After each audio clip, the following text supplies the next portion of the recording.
El doctor César Carriazo va a empezar con queratoplastía lamelar penetrante y endotelial también. Buenos días, tardes. Nuevamente muchas gracias al comité organizador por la invitación.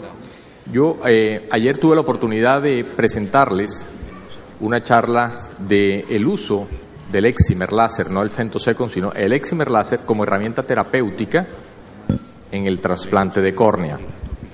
Pero ayer solo les hablé de dos temas.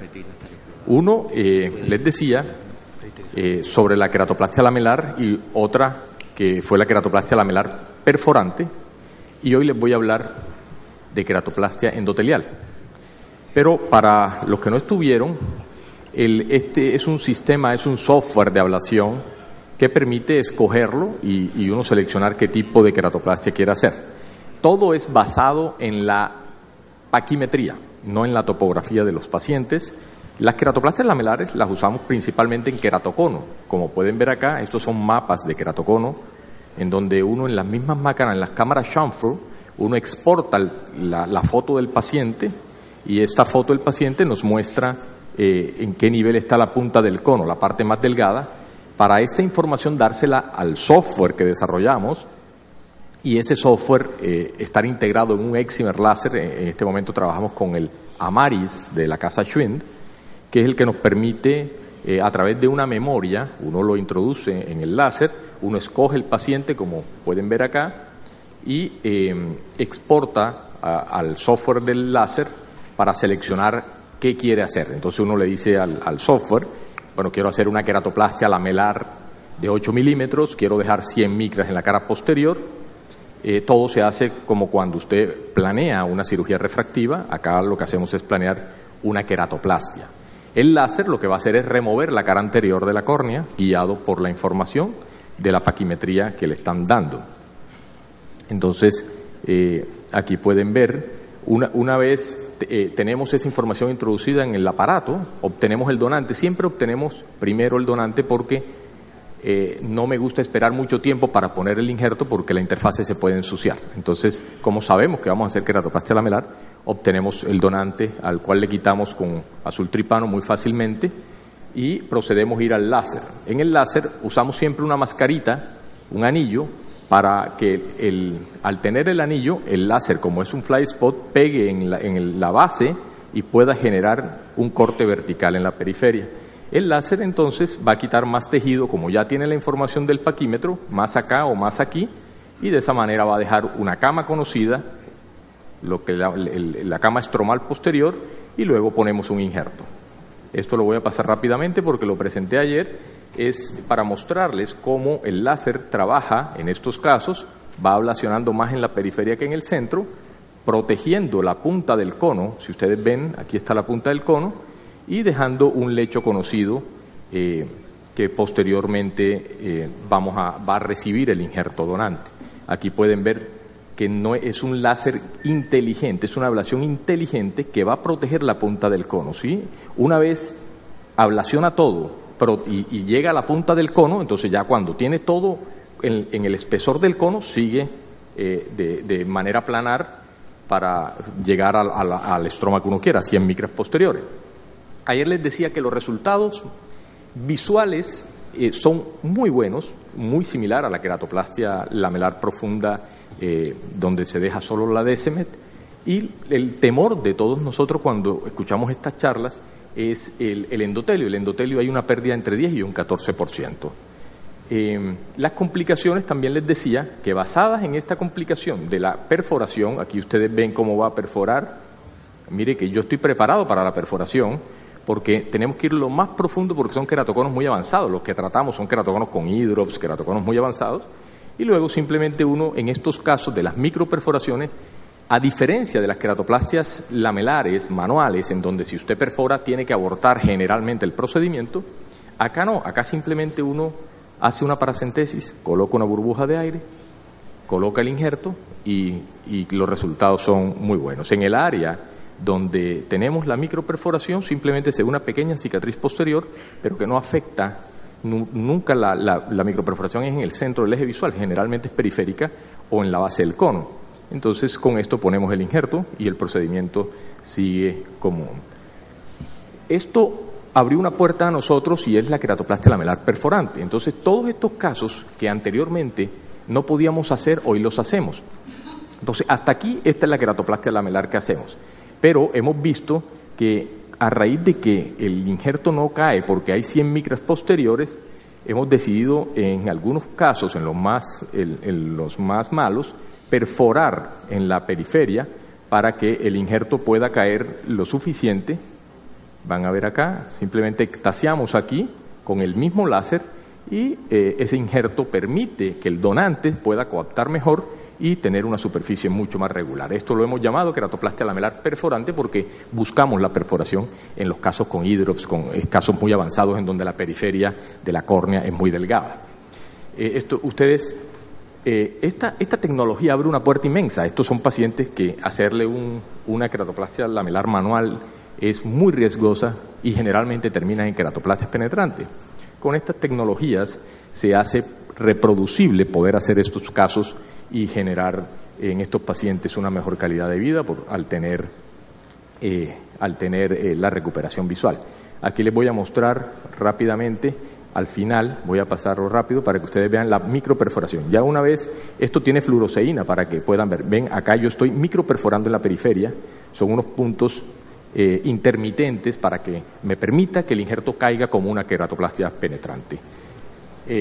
Ahora, el tema que me concierne es esto. También estamos haciendo queratoplastia de SLEC. Hoy en día, esto ha sido la historia de la queratoplastia endotelial, los diferentes autores que han trabajado con las diferentes técnicas quirúrgicas, y hoy en día el DESAEC es lo que más se está usando.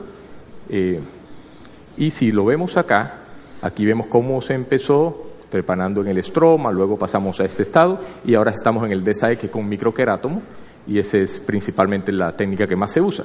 Yo lo que estoy proponiendo es que también usemos esta misma tecnología para incluir el láser en el tratamiento y van a ver de qué manera es mi propuesta. Si analizamos hoy en día lo que está, los diferentes microquerátomos con la que se hacen estas técnicas van a cortar de manera cónica o de manera simétrica, pero dejando siempre en el estroma residual. Esto no lo es, aquí ustedes ven que está cortando más grueso. Los rotativos cortan un poquito más grueso en el eje de rotación y los otros microquerátomos normalmente no dejan esto nunca de caras paralelas atrás. Siempre están dejando un remanente más grueso en la periferia, que es esto. Esta es la foto real de lo que deja un microquerátomo. Entonces, cuando usted pasa una cámara artificial para obtener un donante, va a tener un injerto cónico en la cara posterior. ¿Qué pasa si uno tiene un injerto cónico? Tenemos que cuando lo ponchamos, si ponchamos en el centro, entonces vamos a tener esa forma. Si lo ponchamos en un lado, tenemos esta o tenemos la otra. Entonces, ustedes analizan las fotos de todas sus queratoplastias y van a ver un borde más grueso en un lado que en el otro. Entonces, ¿qué es lo que pasa? Si trepanamos en el centro, lo que tenemos es que cuando ponemos el injerto, lo ponemos así. Y miren todas sus fotos. Hace poquito una de la Fellow me mostró una foto y era esta foto, era así. Pero si trepanamos hacia uno de los lados, lo que tenemos es un injerto cónico. Y si lo trepanamos hacia el otro lado, también tenemos un injerto cónico, pero diferente. Esto es una foto del doctor Terry, en donde muestra excelentes resultados, pero si la analizamos detalladamente, aquí tenemos diferentes espesores en los donantes. Esto, de todas maneras, uno lo ve buenos resultados, pero la excelencia es lo que estamos tratando de buscar, mejorar los resultados visuales, y por eso nos damos cuenta que todavía nos falta para estandarizar estos procedimientos. Entonces, nuestra propuesta es que con este mismo software, uno una vez obtiene, sea con microquerátomo o directamente sobre la córnea, uno tomando la paquimetría uno pasa la cámara artificial, pasó el microquerátomo, la pone en el láser y hay un software manual, por si no quiere llevar esa cámara a esa córnea y tomarle una foto, sino que usted lo mide 8 puntos o 4 puntos y él le genera un mapa de ablación para que usted pueda desbastar esta parte que le quedó gruesa a la profundidad que usted quiera y poder tener un mejor endotelio y de esta manera rehabilitar al paciente de esta forma.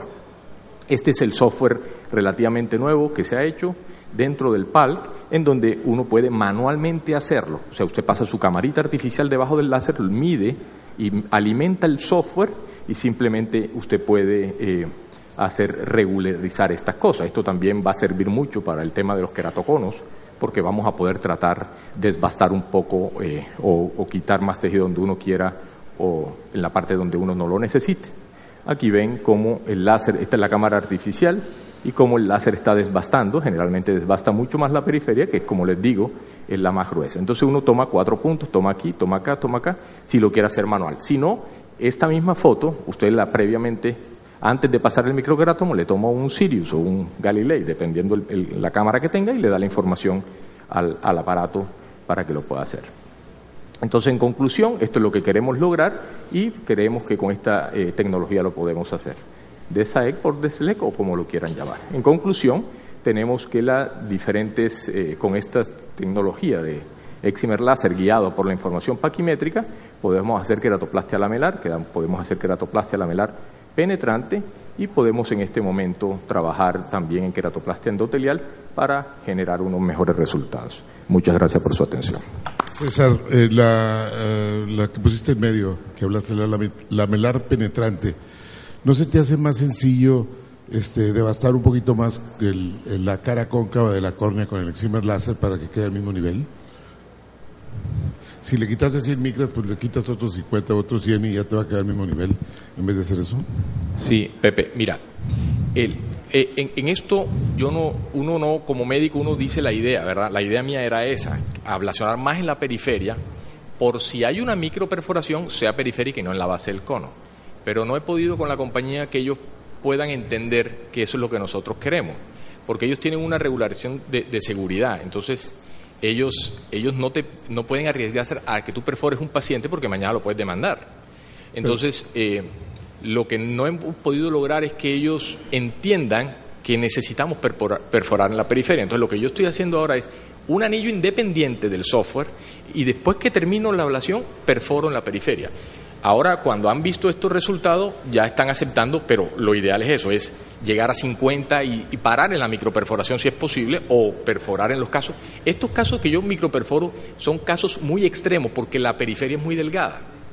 Entonces tengo que prácticamente hacer una penetrante para que haya una buena coaptación, si no la córnea es más gruesa que la otra. Entonces es un tema de mejorar el resultado en los casos extremos. A lo mejor no me expliqué, César. Yo me refiero a que hagas excimer sobre la cara endotelial, que ya no tiene endotelio, del donante, para hacerla más delgada y que quede a la altura del rodete periférico. Eso no lo he hecho porque generalmente son pacientes con queratocono que yo después le voy a hacer un tratamiento ablativo para corregirle las aberraciones que le queden. Entonces yo quiero córneas de 550 a 600 micras, porque si la dejo de 490 o 500, después me va a quedar en 450 un queratocono. Por eso no lo he hecho así. Anteriormente lo que hacía era que quitaba el endotelio con el láser. Hacía 50, 60 micras y ponía el injerto. Pero es una buena idea. Lo que me preocupa es que en el cono necesitamos el mayor tejido posible para que el resultado sea bueno. Si entendemos que no lo haces para no adelgazar tanto la córnea, no dejar una córnea tan delgada, porque después puede incluso hacerse un tratamiento para corregir la ametropía. En casi todos. Refractivos, entonces. En casi todos. Luis, ¿cuánto llegan de visión tus pacientes? Eso, y cuántos casos has tenido de fluido en la interfase en caso de microperforación. Sí, la pseudocámara es posible darse en cualquier paciente con queratoplastia lamelar. Y como les decía ayer, en uno de los pacientes que hicimos en el CON de la semana pasada, hubo uno con una pequeña pseudocámara que no hubo microperforación, un paciente que se hizo una lamelar completa, pero seguramente en una sutura, un punto que pasaron a cámara anterior, filtró un poco el agua. Eso no es una complicación difícil de manejar porque son microagujeros los que hay. Entonces uno pone una burbujita de aire o espera una semana a ver si se reabsorbe solo. Son muy pocos realmente en mis manos las pseudocámaras, porque yo tengo el cuidado de que si hay una micro, pongo aire y observo al paciente, entonces el endotelio se pega. En cuanto a la agudeza visual de estos pacientes, es una agudeza visual de recuperación menor o menos lenta a la queratoplastia penetrante. Tardan más de un año en rehabilitarse adecuadamente, en llegar al 20-40 de visión. Y yo no tengo pacientes que lleguen al 20-20 sin corregirles las aberraciones ópticas.